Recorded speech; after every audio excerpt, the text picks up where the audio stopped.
नमस्कार साथियों। जैसा कि हम सभी लोग जानते हैं, बरसात का मौसम आ रहा है और बरसात का मौसम जैसे ही आता है, आप आसमान में देखोगे कि हमेशा बिजली चमकने लगता है और बिजली की कड़क भी सुनाई पड़ती है। तो क्यों होता है ऐसा? बिजली क्यों गरजता है? क्यों बिजली बनती है ऊपर में? कैसे बनती है? और ये आसमानी खतरे से हम लोग कैसे निपटें? इस चीज़ की पूरी जानकारी आज की वीडियो में आप देखेंगे। बने रहिएगा। मैं हूँ एस के मिश्रा। आप देख रहे हैं मेरा चैनल कंसेप्ट ऑफ मैथमेटिक्स। देखिए, सबसे सबसे पहले हम बात करते हैं कि लाइटनिंग है क्या? क्या है? कैसे कैसे ये बिजली बनती कैसे है? तो देखिए, इसके लिए हम लोग जानते हैं। सबसे पहले पहले चीज़ जान लो, लाइटनिंग का एक सिंगल फ्लैश जो होता है ना, वो हजारों वाट के लाख 100 वाट के लाखों बल्ब के बराबर बिजली पैदा करती है। इतना अधिक होती है। तो ये बनता कैसे है? पहले तो इसके पीछे का जो साइंस है उसको हम लोग यहाँ पर समझेंगे। देखिए, होता क्या है। देखिए, जैसे कि जब पानी वर्षा होती है ना, तो नीचे हवा का दो ढंग का, ऊपर जैसे ही ऊपर ऊपर जाते हैं, हवा जो होती है वो ठंडा होती है। ठंडा होती है तो ठंडी हवा तेज़ी से नीचे आती है और गर्म हवा जो होता है ये ऊपर उठता है। गर्म गर्म हवा गर्म होकर के ऊपर उठता है। धरती गर्म रहती है और आसमान में ठंडा रहता है, वो नीचे आता है। तो यही ऊपर और नीचे आने के क्रम में, नीचे से जो जाता है गर्म हवा, पानी का कण लेकर के जाता है और ऊपर में जो ठंडी हवा रहता है वो बर्फ लेकर के आता है। दोनों में टकराव के कारण ही लाइटनिंग होता है, बिजली पैदा होता है। क्योंकि ऊपर बादल के ऊपर में देखिए, यहाँ पर क्या दिख रहा है?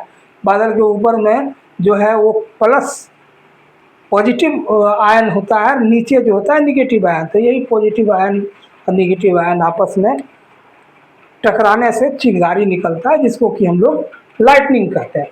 अब इसके बाद का हम लोग देखेंगे थंडरिंग। लाइटनिंग के बाद थंडरिंग।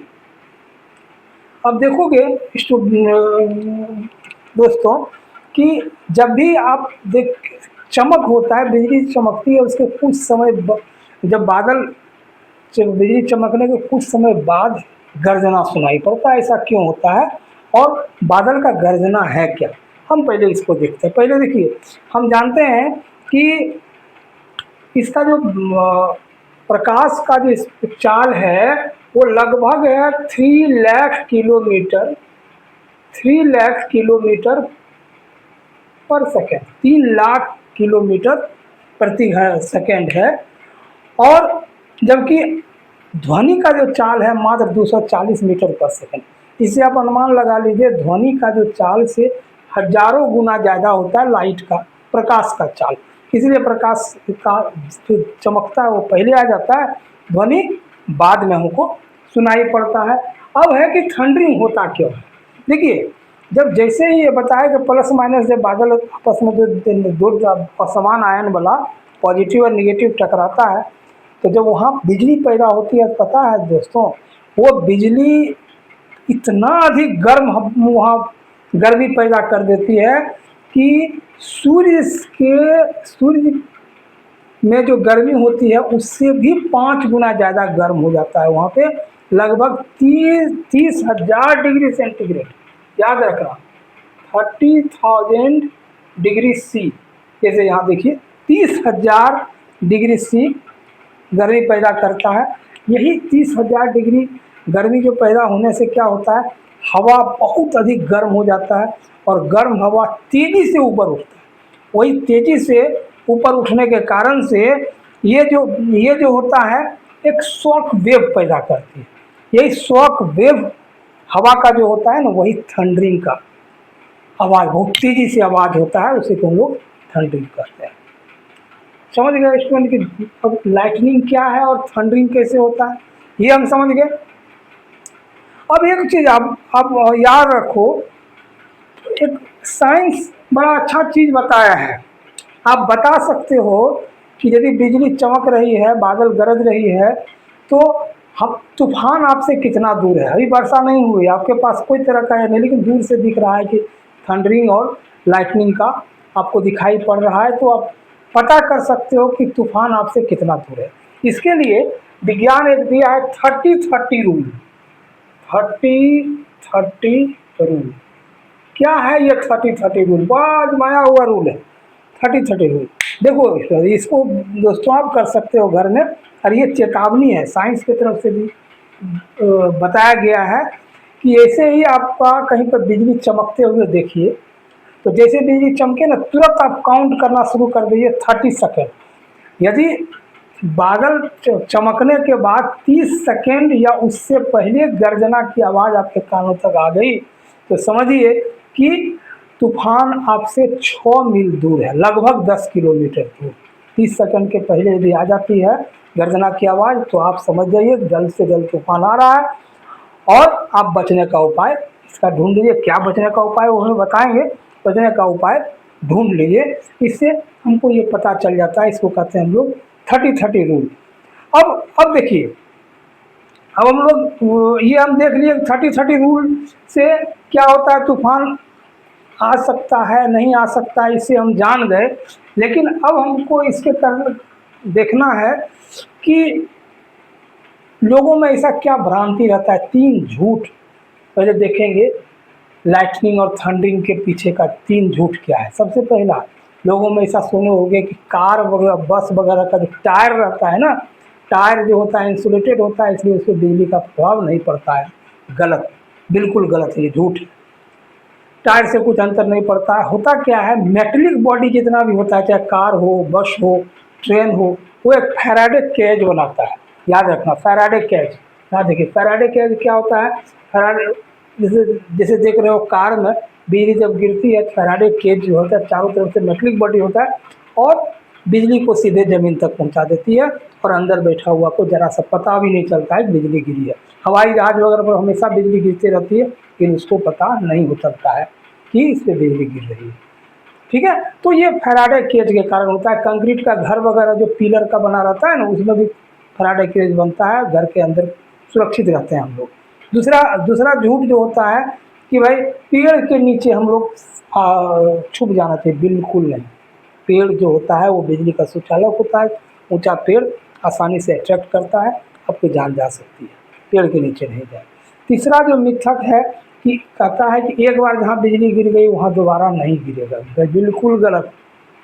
याद रखिए, न्यूयॉर्क सिटी में एम्पायर बिल्डिंग में साल में लगभग 1000 बार थंडरिंग होता है। तो ये भी मिथक है कि जहाँ एक बार गिर गया वहाँ दोबारा नहीं गिरेगा। अब नेक्स्ट मेरा टॉपिक है स्टूडेंट कि जो सबसे अधिक इम्पॉर्टेंट है, inside and outside. Inside and outside, do and don't do, क्या करें क्या नहीं करें। तो 2 ढंग की स्थितियां बनती हैं। जब अचानक थंडरिंग और लाइटनिंग होने लगा तो आप घर के अंदर हैं, तो घर के अंदर भी हैं तो क्या करना है, क्या कैसे सुरक्षित रहेंगे। तो सबसे पहले याद रखिए जितना भी इलेक्ट्रिक अप्लायंसेस है उसको अनप्लग कर दीजिए, है ना, अनप्लग कर दीजिए। दूसरी चीज़ है कि आयरन वगैरह का चीज़ जो है, खिड़की का जो ये है ग्रिल है या लोहा का कोई भी चीज़, उसको छूने से आप बचिए थंडरिंग के समय। दूसरा चीज़ है कि लैंडलाइन जो मोबाइल फ़ोन होता है उसका इस्तेमाल थंडरिंग के समय में नहीं करें, क्योंकि वो करंट को अपनी ओर आकर्षित कर सकता है और आपको हानि पहुंचा सकती है। ये तो हुआ घर के अंदर यदि है तो। घर के यदि बाहर खुली मैदान में फंस गए और अचानक आ गई लाइटनिंग हम खरीदने की कंडीशन बन गई, तो आप क्या करोगे। सबसे पहले याद रखो, पेड़ के नीचे कभी नहीं छुपना है। दूसरा, कभी भी ज़मीन पे लेटना नहीं है। लेटने से बॉडी को और अधिक उस सतह का क्षेत्रफल बढ़ जाएगा और आप ज़्यादा नुकसान पहुंचेगा बिजली यदि गिरती है आसपास। तो तीसरा चीज़ है कि टूटा फूटा घर में झोपड़ी वगैरह में भी शरण नहीं लीजिए। पक्का घर देखिए, वहाँ चले जाइए, दौड़ करके कोशिश करिए। कुछ भी नहीं हो सकता है, इसको कहते एक पूज होता है दोस्तों, अच्छा से समझिए। इसको कहते हैं लाइटनिंग करंट क्राउच। तो किसी के साथ भी समस्या आ सकती है, मैं बता रहा हूँ लाइटनिंग क्राउच क्या होता है। जैसे लगा कि कहीं कोई उपाय नहीं है, घर घर वगैरह भी आसपास नहीं है और फंस गए हम, बारिश होने लगी, ठंडी होने लगी, क्या करो, कान पे हाथ रखो, माथा नीचे करो और घुटनों के बल बैठ जाओ और दोनों एड़ी पंजा दोनों सटा हुआ रहना चाहिए, याद रखो, इससे आप बच सको। क्या करना है, कान पर दोनों हाथ रखो और माथा को नीचे करो, घुटने के बल बैठ करके, जो पैर का पंजा होता है दोनों सटा, नहीं देख पा रहे होगे, ऐसे बैठ करके ऐसे करना, उकड़ू बैठ जाना है। उससे क्या होगा, लाइटनिंग अब सीधे बहुत कम एरिया लेगा और ज़मीन तक चला जाएगा और आपको कम से कम नुकसान होगा। ये लाइटनिंग करंट बहुत इंपॉर्टेंट चीज़ है, इसको याद रखिएगा आप। अब उसके बाद आप समझ गए स्टूडेंट ये क्या है, इसको क्यों जानना जरूरी है, ये सब चीज़। उम्मीद है आपको बहुत अधिक पसंद आया होगा, इस चीज़ की जानकारी आपको होना चाहिए। आपको है पहले से तो और अच्छी बात है, नहीं है यदि है तो आपको अच्छा लगता है, दूसरे को भी शेयर करिए, बताइए, क्योंकि बरसात का समय है, इससे हमको बचना, इसकी जागरूकता होनी बहुत ज़रूरी है। इसी तरह का मेरा जानकारी वाला वीडियो आप देखना चाहते हैं तो प्लीज़ मेरे वीडियो को लाइक और शेयर कीजिए, चैनल को सब्सक्राइब कीजिए और ये बताइए कि अगले सैटरडे को साइंस का किस टॉपिक पर मैं ये बनाऊं, वीडियो बनाऊं, मैं उसी पे बनाऊंगा। तो हम मिलते हैं अगले वीडियो में, तब तक के लिए धन्यवाद, जय हिंद।